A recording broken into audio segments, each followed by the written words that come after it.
Welcome back. Well, of course, so much going on in the movie world, and when it comes to summer, there's a lot to look forward to. And we've got our local movie expert in studio, Mike Lagerquist, here. Thank you. I should be flexing. Yeah. I'm following up, was John. just here. But yeah, lots of great movies. You know, it's tough because in the summertime, when it gets nice again outside, we've been waiting a long time for that. It's tough to go into the movie theaters, but find yourself a rainy day. Right. Maybe it gets too hot when Yeah. we get used to the heat finally. Or get out and exercise one day and recuperate the next in the dark theater. So lots of sequels, lots of superheroes coming this summer. But should we start with one that, you know, there for a while we didn't have any Indiana Jones movies. Didn't you miss him? I did, Yeah. And then what was it, 2008, he came back. There's Harrison Ford. He's getting close to retirement age this time, but you know, there are always things from his past that come back out. That's his goddaughter right now. But no Steven Spielberg in this one. James Mangold directs Indiana Jones and the Dial of Destiny. There it is right now. It's something that was featured in, I don't know if it was featured in one of the movies, but it was part of his history. So it comes in, and of course, as always happens, this is something that could change the history of the world. So it puts extra emphasis on it, but it also brings back all kinds of, or brings in lots of great actors. You saw Mads Mikkelsen there. He plays a former Nazi who now works for NASA. So his clothing, you didn't have to change many letters from. Not that there's any correlation between the two, but he also bring in, he has Mads Mikkelsen. Antonio Banderas is in this one. Oh, wow. All kinds of fun.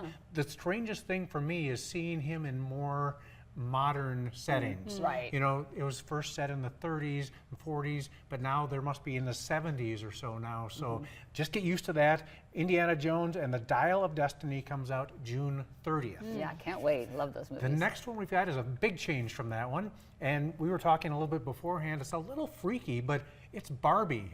Barbie the movie. And of course, you can't have Barbie without Ken. And in this one, it's Margot Robbie who plays Barbie. Greta Gerwig is the director, and she adapted it. Last we saw her, she also adapted Little Women to a little bit more of a modern sensibility. But you can see this one harkens back to that doll that we all know. I want to go where that place is. That looks like a fun place. One of the first adult dolls. Most of the dolls were, you know, kids, and then Barbie was an adult, and she and Ken had all kinds of great adventures. They were doing different things, different outfits.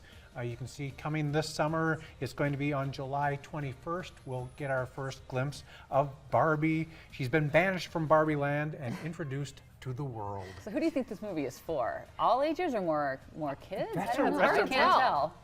It's going to be hard to tell too, because it's. I would say anybody who had Barbie as a kid would be an interesting one. But anybody who likes pink. Yeah, that would be me too. Lots of pink in So Barbie. Kelsey's what we should say. And blondes, of course. Ryan Gosling is great. He plays a pretty good comedic character as well. So we'll see how this one goes. It might not be for everyone. You probably won't see me in line for Barbie. Maybe I'll watch it at Netflix or when it's streaming at home, but not out in public.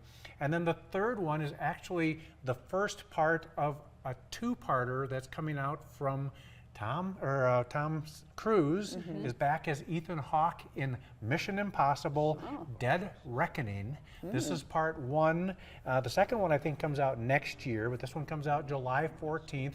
Tom's running. Tom's always running.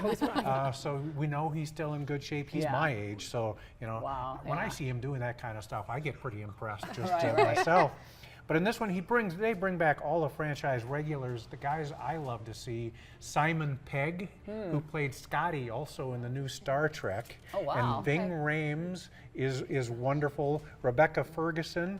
And you know who the primary villain is in this one? Essay Morales, who we first met as Richie Valens' older brother in La Bamba. And then he's made himself a career. I think he was on one of the cop shows as the police captain and stuff. But you see, they go to a wonderful city throughout the world. They chase, they blow things up, they break down stone walls and everything Mission Impossible, that's what they do, And in this one, that's tracking down a weapon that threatens the world, could be destroyed. So Tom and his crew come together. There's Essay. He's looking pretty dashing at I think he's my age as well. So God. lots of guys that are just in the prime of their life in this one. But Yeah, Tom's should be on his good. motorcycle too, running along. So Some good choices, good variety there too, yeah, Mike. we've got other things that are happening too. We've got the second animated Spider-Man Across the Spider-Verse is Okay. coming out. Transformers: Rise of the Beasts.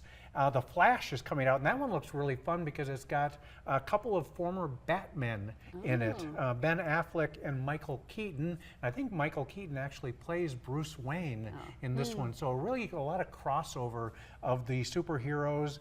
And also Disney comes out 20 years after their first movie based on their Haunted Mansion theme park ride. They're back with another one. And Rosario Dawson stars in this one, but it's also got Jamie Lee Curtis, Jared Leto, Owen Wilson, Tiffany Haddish, and a favorite of mine from the Stranger Things episodes, Winona Ryder is back in this Lots one. of big Great names stuff. this summer hitting the big Yeah. screen. Feel like we could talk all day about this, and we're out of time. We'll be Okay. right back with more for you on Cato Living.